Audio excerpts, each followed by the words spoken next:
Salut, je suis de Fantasiono74, plus connu sous le nom de Fanta. Bienvenue sur Crypto News France. Aujourd'hui, je voulais parler de l'Ethereum. Bien sûr, vous avez pu constater que le Litecoin a bien pété comme attendu, plus de 30%, et c'est parti pour monter beaucoup plus haut.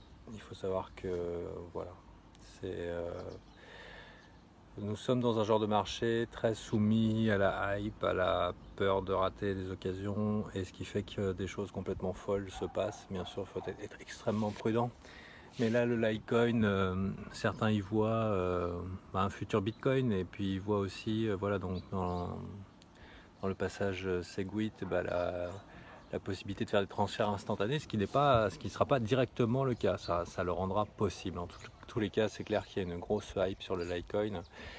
Et comme beaucoup d'autres crypto-monnaies, et aussi le Bitcoin, bien sûr, qui vient d'atteindre encore des records. Il n'arrête pas de monter, 1500 $, attention. Il n'a pas l'air de vouloir s'arrêter. Ça ne veut pas dire qu'il faut en acheter maintenant. Voilà, donc à mon avis, évitez d'en acheter en dessus de 1300 $. Voilà, il faut le dire, il faut le dire. Et du coup, on se retrouve dans un cas assez particulier, parce que normalement, quand les bitcoins ils augmentent, on voit les altcoins, donc les autres coins, les merdes coins ou les autres, tomber, se casser la gueule même fortement, et ça peut arriver. Mais ce qu'il y a, c'est que pour certains, notamment LTC, ETC, ETH, là ce matin XRP aussi, donc Ripple qui est en train de monter. Donc vraiment il y a un afflux massif de capitaux dans les altcoins, et donc les gens en gros achètent des bitcoins, pas seulement pour la fièvre du bitcoin, mais ils l'achètent aussi pour acheter ces altcoins qui sont en train de faire une percée phénoménale.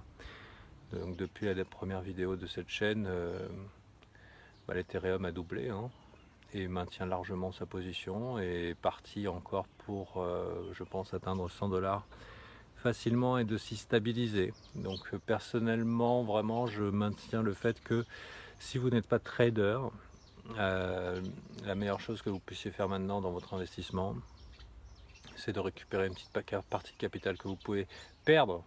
Si vous en avez besoin, il ne faut surtout pas, hein, d'accord, une capital que vous pouvez perdre sur les prochaines années, que vous n'en aurez pas besoin, c'est-à-dire cet argent vous n'en aurez jamais besoin pendant un an.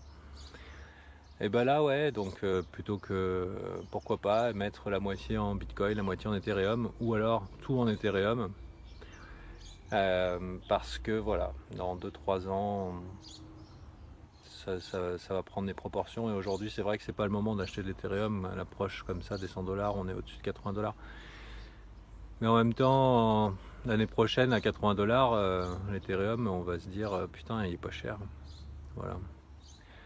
Donc voilà, ne faites pas de choses inconsidérées, soyez extrêmement prudents. Le trading, c'est pas pour tout le monde. Par contre, l'investissement sur des technologies du futur, c'est possible. Mais faites pas n'importe quoi, jouez pas au PMU. C'est pas le tiercé le truc. Donc n'hésitez pas à vous former, et toutes les informations que vous aurez sur comment fonctionnent les marchés, ça sera toujours de l'argent pas perdu. Voilà. Si je peux vous donner aussi un conseil, si malgré tout vous voulez quand même faire du trading, évitez de jouer plus de 5% à chaque fois de votre total. Comme ça, si vous le perdez, vous ne serez pas à la rue. Voilà, et vous pourrez recommencer. Ce sera des leçons qui se paieront cher, mais pas trop cher. Voilà les gens, et puis... Donc moi, personnellement, Ethereum, là, j'y crois encore à fond. LTC, en fait, je m'y suis pas mis avant l'explosion. C'est-à-dire, j'ai fait la vidéo, et en fait, je me suis retiré. Du coup, j'ai perdu beaucoup. J'ai perdu beaucoup, justement, par rapport au risque ratio, par rapport au risque récompense, et ça valait pas le coup, j'étais déjà trop tard. Donc, selon moi, voilà.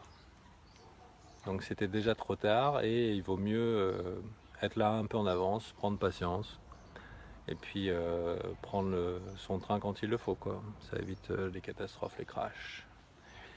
En tout cas, salut et bravo à tous ceux qui avaient misé sur l'Ethereum dès le début de l'année et qui n'ont pas lâché. Personnellement, il est annoncé à 100 bientôt. Personnellement, je pense que ça va dégénérer. Ça va dégénérer dans un truc de folie. Alors, il faut pas. Alors, attention, chaque année, l'Ethereum, il y a des nouveaux coins qui sont mis sur le marché. C'est le système. Le système même qui fait que chaque année, il y a un certain nombre de millions d'Ethereum qui seront remis sur le marché parce ils ont été bloqués. Ça leur permet de contrôler un petit peu la monnaie. Et puis bon, voilà, c'était un des avantages de Ethereum, c'était cette capacité à contrôler entre guillemets les flux. Donc voilà, c'est pas comme le Bitcoin en quantité limitée où là carrément bientôt il n'y en aura plus et ça va se recasser la gueule parce que les gens vont vendre. Bien sûr, au fur et à mesure des minages, il y aura plus de Bitcoin, mais bon, voilà, il y a un système de rareté permanent. Peut-être je dis des grosses conneries, hein, c'est pas grave. Hein, moi, je me sers ma caméra, je dis des grosses conneries sur la crypto-monnaie, faut pas, j'ai le droit. Mais vous avez le droit de le dire, et puis vous avez le droit aussi de rectifier ou d'éclaircir tous ceux qui viendront dans l'espace de commentaires pour en parler, et aussi éclairer ma lanterne, bien sûr. Puisque le but c'est de réussir. C'est de réussir dans les technologies du futur. Voilà. Et bien les amis, plein de bonnes choses, soyez prudents. Ethereum, Litecoin et probablement Ethereum classique aussi à surveiller. Et le Bitcoin, personnellement, voilà, j'aimerais qu'il y ait une petite rectification pour que ça booste un petit peu une bonne fois pour toutes nos altcoins et qu'on puisse cash out, c'est-à-dire faire le profit, prendre le profit. Voilà, à bientôt, pensez à vous abonner. Bisous.